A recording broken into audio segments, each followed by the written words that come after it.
আপনি কি জানেন চৈত্রের তপ্ত দুপুরে গ্রাম বাংলায় পালিত হয় এক শিহরণ জাগানিয়া উৎসব? চৈত্র সংক্রান্তির পরের দিনই পহেলা বৈশাখ, আর এই সন্ধিক্ষণে চারদিকে বাজছে ঢাকের শব্দ আর গাজন সন্ন্যাসীদের শিবের গীত। বলছি কয়েকশো বছরের প্রাচীন এবং রোমাঞ্চকর লোকজ উৎসব চড়ক পূজার কথা।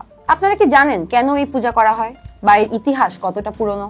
প্রচলিত জনশ্রুতি অনুযায়ী 1485 খ্রিস্টাব্দে রাজা সুন্দরানন্দ ঠাকুর এই পূজার প্রচলন করেন। তবে এটি কেবল রাজবাড়ির উৎসব হয়ে থাকেনি, বরং হয়ে উঠেছে গ্রাম বাংলার সাধারণ কৃষক ও শ্রমজীবী মানুষের প্রাণের মেলায়। এই পূজার মূল উদ্দেশ্য হলো দেবাদিদেব মহাদেব বা শিবকে তুষ্ট করা। কৃষিজীবী মানুষের গভীর বিশ্বাস, মহাদেবকে সন্তুষ্ট করতে পারলে ফেলে আসা বছরের সব রোগ বালাই, পাপ ও অমঙ্গল দূর হবে, নতুন বছর হবে রোগমুক্ত, আর মাঠ ভরে উঠবে সোনালী ফসলে। অনেকে আবার মনে করেন এই পূজার কৃচ্ছ সাধন আসলে নারীদের সন্তান জন্মদানের কষ্টের প্রতি এক বিশেষ শ্রদ্ধাঞ্জলি। মনে করা হয় চড়ক গাছে ঝোলার শারীরিক যন্ত্রণা নারীদের সন্তান জন্মদানের কষ্টের একটি প্রতীক। সন্ন্যাসীরা দীর্ঘ 1 মাস উপবাস আর কঠোর ব্রত পালন করে এই দিনে লোহার বড়শি পিঠে বিধিয়ে চড়ক গাছে ঝুলে শূন্যে ঘুরেন। অবিশ্বাস্য মনে হলেও সত্যি, ভক্তি আর বিশ্বাসের শক্তিতে তারা এই নিদারুণ যন্ত্রণাকে হাসি মুখে বরণ করেন। এই আত্মত্যাগী হলো চড়ক পূজার মূল প্রাণ শক্তি।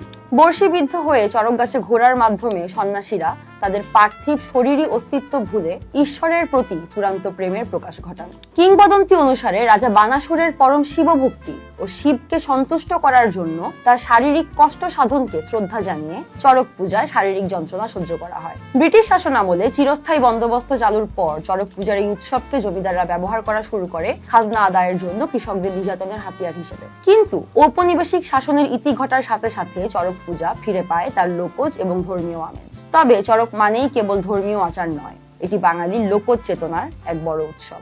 এই মেলায় ধর্ম বর্ণ নির্বিশেষে সবাই সামিল হয়। মুড়ি মুড়কি, মাটির পুতুল আর নাগরদোলার এই উৎসব পরিণত হয়েছে গ্রামীণ সমাজের এক মিলন মেলায়।